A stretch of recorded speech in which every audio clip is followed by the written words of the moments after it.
Welcome to It's All in Your Head podcast. This is a continuation of episode 19, where we had a candid discussion about race.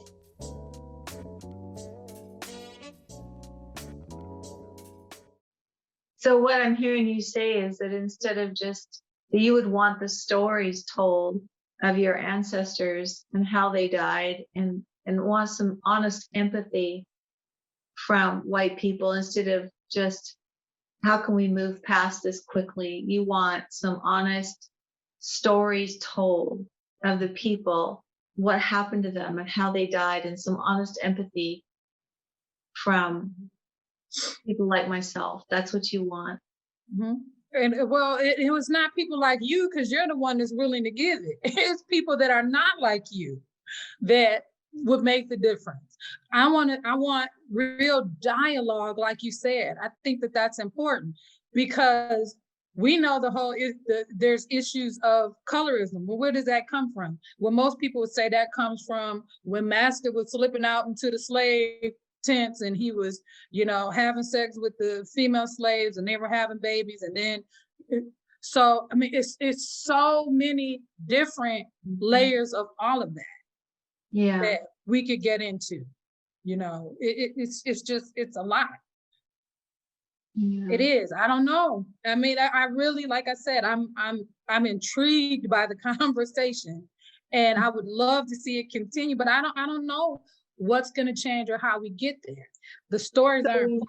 When the slave owners were slipping out and having sex with the slaves, oftentimes that was probably rape. Mm-hmm. Oh yeah, definitely. Most of the time, if not all of the time. Or it could have been considered to be that, because it's a person in a position of power and someone who is powerless. And maybe even manipulated, and given position or given privileges or something like that. Mm-hmm. And therefore they took advantage of it. Mm-hmm. And maybe even, yeah. Okay. It's a lot. It really is. It's a lot. It is a lot. And the layers are there. So I know one thing you and I were talking about, and we can talk about it a little bit, is just your feeling on what has happened, and especially with the political elections and the things that were going on, and how people were being manipulated. Mm-hmm. But talk to me a little bit more about that, because I don't know that I have an opposing view, but I might have a difference in the way that we can explain it, or that it can be explained. Well, I think that I just want, my hope is that I want things to change. I think change is needed, that we want to have a better healthcare system, especially mental health care for people. So there needs to be more access to that. It needs to be more affordable for people. Mm-hmm. And our jails don't need to be filled with our mentally ill people. Some of these things need to change. What I'm concerned about is that what's being pushed is an agenda that is a very socialist agenda, meaning that the government is going to give us health care. There's going to be, essentially the government is going to be in charge of a lot of things, right? Health care and education. They're talking about now making education something that's paid for by the government too, and that everybody's entitled to it. Different things like that. These don't sound like bad things, except that I don't know that young people are aware that the government is you. It's you and your taxes paying for that. And in socialist countries, my husband, having been born and raised in Brazil, he was raised in a socialist country that had socialized, political system. And 2/3 of their wages went to the government to pay for these programs, and they weren't good programs. He stood in line for up to 8 hours to see a doctor. You just went if you were sick and stood in line, and that was how you got health care. And because that was that was how it was. So doctors weren't well paid. They weren't well trained anymore because it wasn't a lucrative profession anymore. And so that's how it was. Education was not good. Teachers weren't well paid. So they were not well educated. There was still private education people could pay for, but the average person couldn't afford that. And so, and the same thing with healthcare, you could still pay for your own healthcare if you were wealthy enough. But the average person still paid 2/3 of their wages for mediocre healthcare. There's just things people have to understand about that. And as I was talking to a young client, and this became apparent that this young client did not realize that our taxes fund the government, and that this debt that we have is money we borrow from other countries, and that we do have to pay it back. And that generations after us, this trillions of dollars in debt that we're in right now, will be paid back by the generations we're going to leave behind.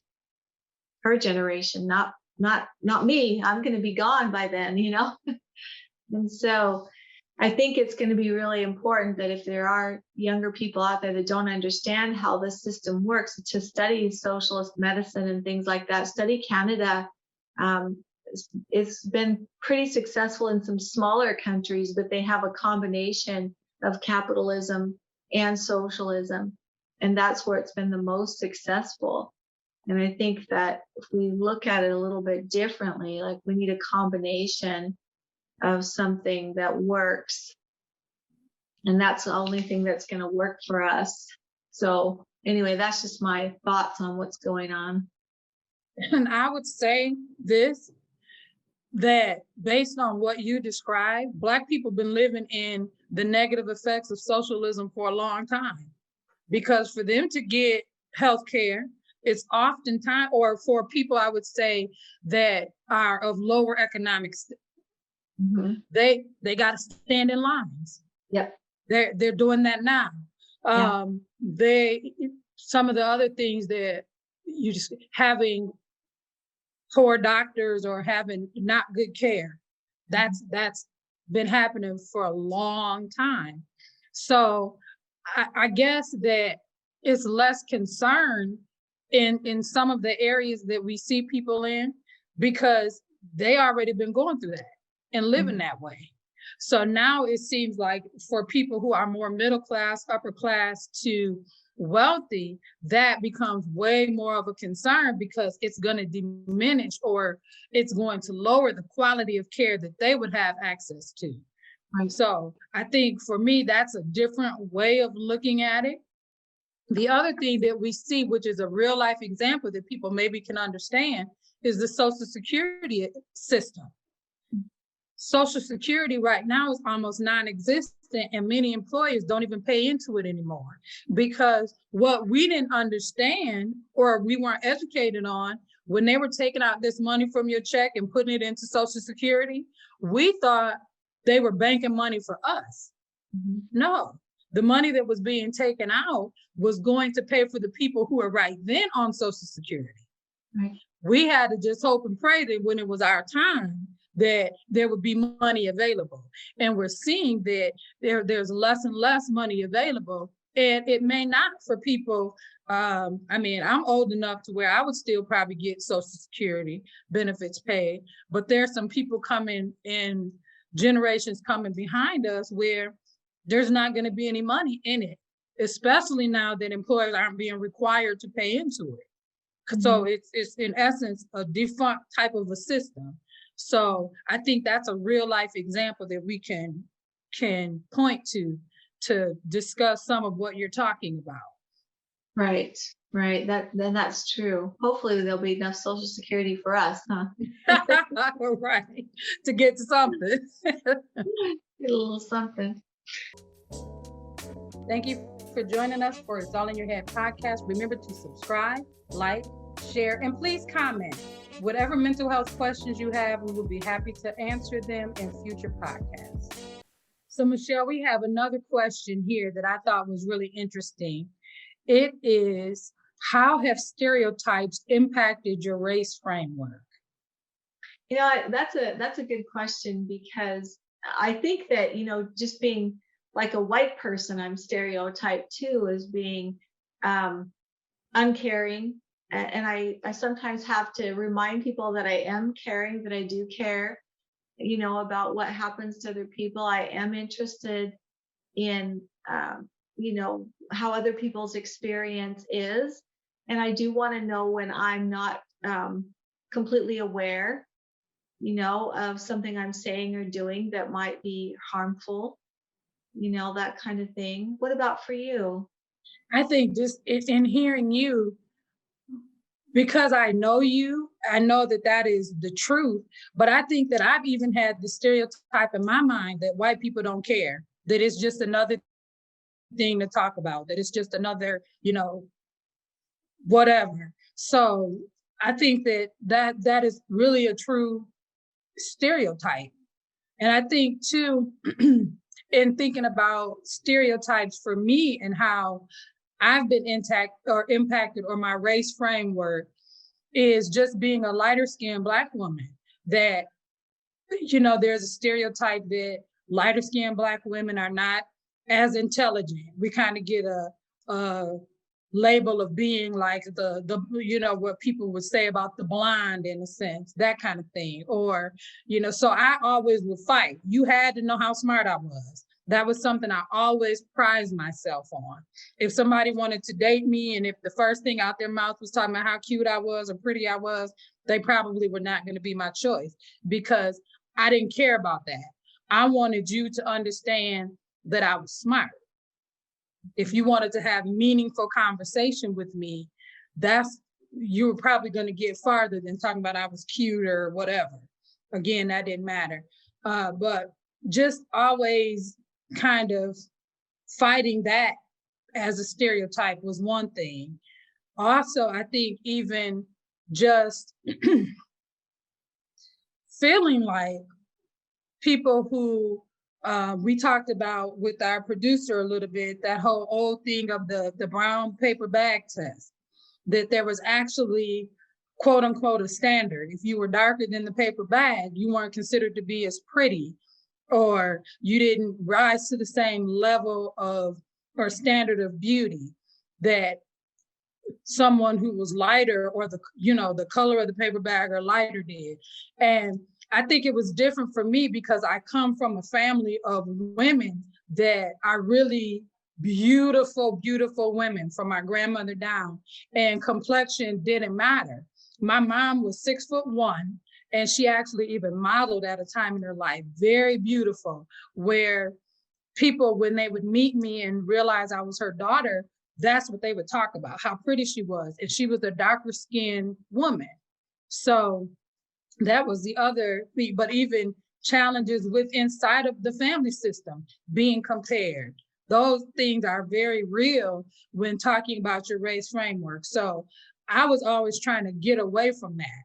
And anyone who wanted to bring that up on that, you probably wouldn't even be my friend if that would be their conversation, because it was something that represented a level of pain that I really didn't want to always be experiencing inside the house and outside the house, if that makes sense.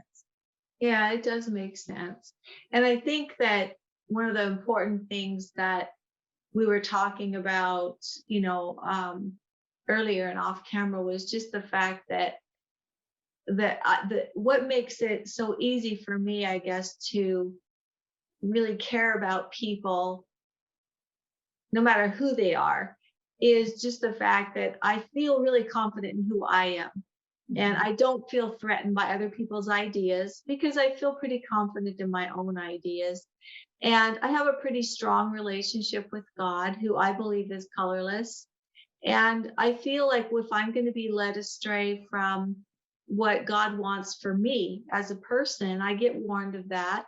And I'm just not easily influenced. And I would hope that for everybody, that they could have such a strong relationship inside themselves, whether they believe in God or not, but such a strong relationship with who they are, that they could allow other ideas to exist outside of themselves.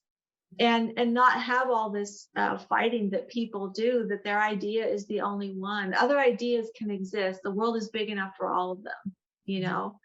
And I believe that if we can just exist that way and all have that connected strength that we have with God, then we all are going to be okay. Mhm. And I think you mentioned that, and that's true. I think that I didn't find confidence within inside of myself until I became closer and got a good relationship with God. Right. Then I could be more confident, because at the end of the day, if I didn't believe in myself, I could believe in what God said about me. And that's something to really consider, because it's value in having a power outside of yourself. I'll say it like that. And so whatever people rely on, I think about the 12 steps where they talk about their higher power, whatever it is. People seem to be more successful in overcoming challenges when they can believe in something that is outside of themselves. And for us, it's our strong relationship with God. For other people, yes, it could be something different. And that not being easily influenced is so important, because you've got to be able to know enough about yourself and become confident and self-aware enough that when you feel strongly about something, you can stand on it. Right. Right. And at the same time, allow other people to stand on their ideas too, you know, And even agree to disagree and be okay with that. Be okay with it. You know, I mean, that's how we function within our marriages, really. Mm-hmm. You know, absolutely. And we function within our friendships. Mm-hmm. It's possible to do. We can do it with the entire world, you know. And there's something that I said earlier that I think is valid. When you have a certain level of intimacy with someone, and it doesn't have to be sexual or weird or any of that, but there's a certain level of intimacy, which just means that I'm allowing you to take a deeper look, you'll overcome some more of these challenges. Yeah, I agree. And being able to not be afraid of that. And that's our goal, is we want to teach people how to do that. And that's what we're going to do this year, aren't we, Tara? We definitely are. I'm excited about it. Me too. Why do we hate? We hate because we're taught to hate. We hate because we're ignorant. We're the product of ignorant people who have been taught an ignorant thing, which is that there are 4 or 5 different races. There are not 4 or 5 different races. There's only one race on the face of the earth, and we're all members of that race, the human race. But we have separated people into races so that some of us can see ourselves as superior to the others. We thought it would work, I guess. It hasn't worked. It has been bad for everyone. But it's time to get over this business. There is no gene for racism. There's no gene for bigotry. You're not born a bigot. You have to learn to be a bigot. Anything you learn, you can unlearn. It's time to unlearn our bigotry. It's time to get over this thing, and we best get over it pretty soon. I'm an educator, and it is my business as an educator to lead people out of ignorance. The ignorance of thinking that you're better or worse than someone else because of the amount of a pigment in your skin. Pigmentation in your skin has nothing to do with intelligence or with your worth as a human being. It's time to get over that. Thank you for joining us for It's All in Your Head podcast. And remember, mental health matters. And if you don't deal with your stuff, it's going to deal with you.